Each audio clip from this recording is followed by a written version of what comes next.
ಕಾಲಿಯ ದಂಶ Krishna dances on the snake Kaliya. ಗೋಕುಲದ ಬಳಿ ಹರಿಯುತ್ತಿದ್ದ ಯಮುನಾ ನದಿ. ಒಂದೊಮ್ಮೆ ಅದರ ನೀರು ಪವಿತ್ರವಾಗಿತ್ತು.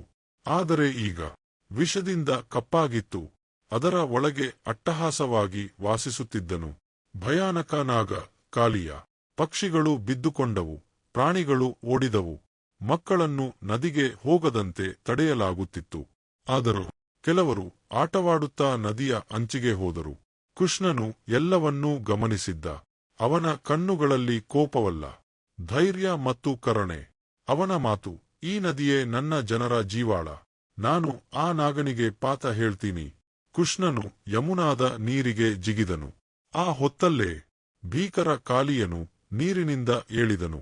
ಅವನ ಶರೀರ ಎತ್ತರದಷ್ಟು ಉದ್ದ, ಕಣ್ಣುಗಳ ಕೋಪ ಕೆಂಪು. ಕಾಲಿಯನು ಕೃಷ್ಣನನ್ನು ಸುತ್ತಿಕೊಂಡ. ಆದರೆ ಕೃಷ್ಣನು ಬಿದ್ದುಕೊಳ್ಳಲಿಲ್ಲ. ಅವನ ತಲೆ ಮೇಲೆ ನಿಂತು ನೃತ್ಯ ಆರಂಭಿಸಿದನು. ಪ್ರತಿ ಹೆಜ್ಜೆಯು ಕಾಲಿಯನ ವಿಷವನ್ನು ಶಾಂತಗೊಳಿಸಿತು. ಕಾಲಿಯನು ತಲೆ ತಗ್ಗಿಸಿದನು. ಪ್ರಭು ಕೃಷ್ಣ, ನನ್ನನ್ನು ಕ್ಷಮಿಸು. ನಾನು ನದಿಯನ್ನು ವಿಷಪೂರಿತ ಮಾಡಿದುದಕ್ಕೆ ಪಶ್ಚಾತ್ತಾಪವಾಗುತ್ತಿದೆ. ಕೃಷ್ಣನು ಮಗುಚಿದಂತೆ ನಕ್ಕನು. ಇನ್ನು ಮುಂದೆ ಈ ನದಿಯಲ್ಲಿ ವಿಷವಿಲ್ಲ. ಮಕ್ಕಳು ನದಿಯ ದಡಕ್ಕೆ ಓಡಿದರು. ನಮ್ಮ ಕೃಷ್ಣ ವಿಜೇತ. ಹಕ್ಕಿಗಳು ಹಾರಿದವು. ನೀರು ಮತ್ತೆ ಸ್ಪಷ್ಟವಾಯಿತು.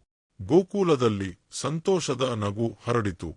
ಮಕ್ಕಳೇ, ಈ ಕಥೆಯಿಂದ ಏನು ಕಲಿಯಬೇಕು? ಭಯವನ್ನು ನೋಡಿದಾಗ ಓಡಬೇಡಿ.